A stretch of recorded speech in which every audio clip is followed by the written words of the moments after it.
Yeah, the theme of the week was see a little, see a lot. It's something John Summerall had said. It's something that you had kind of said with regard to your preparation. I think with the intent of not overcomplicating the psychology of this game. And then you seem to play really free in this matchup using your legs for the first time. How much do you feel like that message of see a little, see a lot kind of allowed you guys to play so free? I mean, it all starts with our preparation. You know, as a team, we prepared. We knew we had to give a little extra, you know, playing Navy, a great opponent. And so I've always said something like that, you know, just see little, see a lot as far as like watching film goes, just to make sure you know what you're doing and you can go execute on Saturday.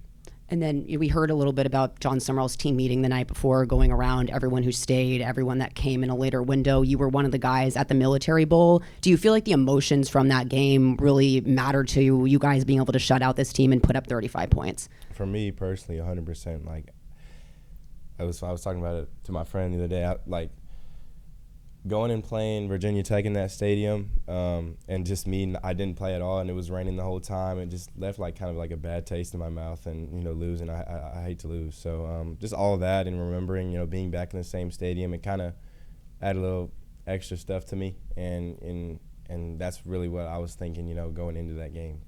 And then you started kind of running for the first time. Do you feel like your confidence with everything kind of caught up? You just saw a wide open window, or kind of walk us through what you saw in that first touchdown run? Like a little bit of both. I mean, my coaches have been on me all year about, you know, running, and they've had more belief than even I've had in myself about running.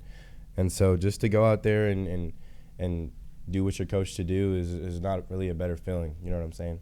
And then what's it kind of like? You don't really expect Arnold Barnes to be one of the receiving touchdowns of the day. You know, your leading receivers often aren't the guys that make the touchdowns in the red zone. What does that really do for the offense and its unpredictability? Right, it just makes us extremely, like you said, unpredictable. You know, we can really, anyone on the field is a red zone target when we get inside, you know, the 20-yard line. So it just makes us that much more versatile.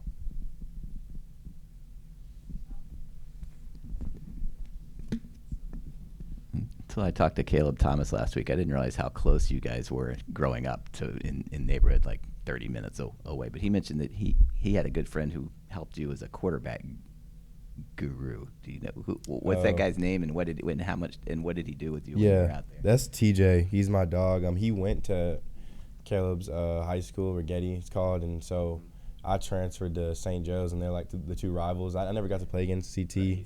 I'm thankful because he was a dog in high school. Like he was really good, super athletic. He played like tight end actually. So, but yeah, like me and CT, that like I officialed here. He was my host, and he's just a great dude. Like Coach Summerall said it the other week. Like he's just overall like an amazing person. Like great on the field, but even better off the field. Yeah. What was JT's full name? The guy that was TJ. TJ Jordan. I just call him TJ. TJ. And how much did he work with you? Not that often, or a lot? Yeah, pretty often. I mean, he would work out in Santa Maria, which is like 30 minutes away. So until I transferred schools, we'd work out like maybe twice a week, and then we started working out like 3, 4, maybe 5 times a week. And so he's been, you know, pretty crucial for my development. And your school and Caleb's school you said they were almost like catty corner to one another? Yeah, they're literally right next to each other, right across the street. So yeah, we played them.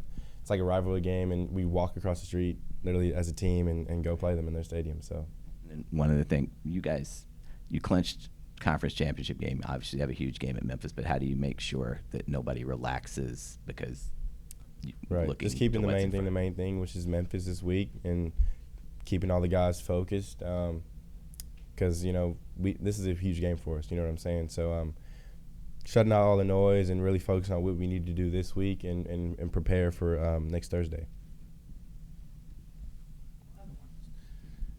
When you look at not just the win streak since Oklahoma, but how lopsided the last 3 games have been in particular, what's your view of how this team has evolved since week 3? I feel like our defense is just playing out of their minds right now. And like Coach Summerall said, Coach Gass is doing a great job with them. The whole defensive coaching staff has been amazing. And so I feel like our biggest leap that we've took as a team is just the camaraderie. We're all playing as a team, and it's really amazing to see, you know, just how from week 1 to now, just how much closer we've got as a team. How do you balance when you have that much success, especially recently, do you think at all about balancing confidence, having confidence while guarding against arrogance?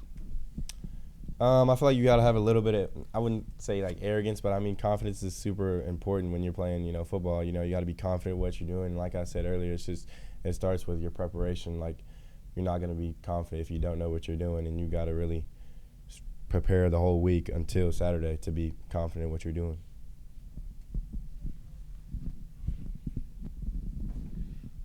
Hey, Darian, I asked Summerall and Hermitage last week, for a guy that's, fresh here, right, and as these games get a little heavier in terms of like the playoffs and championship and everything, how are you playing so poised, so keen?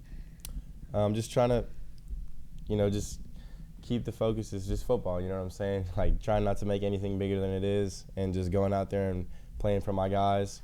Because when you start to think, like this is a big game, then you start to really think about it, and you might not play as well, you know what I'm saying? So I just try to go out and have fun with my guys week in and week out. And just a couple of weeks ago, y'all had just such a quick turnaround when y'all played Charlotte and UNT. Now you have such a big break before you go into that Thanksgiving game. So what is it like to just keep the main thing, like you just talked about? 100%, yeah. We've got to be on point in practice because, I don't know, I feel like teams come out a little slow. We don't have like a full bye, but it's like a mini bye. So we just got to make sure we're practicing hard every day, and I'm sure we'll be ready for Memphis on Thursday. You were talking about how good the defense was and, just the great job that staff did. But for you, I mean, the last 3 games only allowing 9 points, how much easier has the defense made your job in this last 3-game stretch? Oh, man. It allows me to play so much fear, like just not thinking, all right, I don't got to turn the ball, like I got to take care of the ball. I can just go out and play, hit open targets just because I know that our defense is – I just have all the confidence in our defense that they're going to go out and get stops, and so those guys have been, huge for me. Grubbs and Sam Howard have just been straight dogs as far as linebackers go, and literally the entire defense. I can come up here and shout out the whole D, but they've been playing out their minds lately. Appreciate it, guys.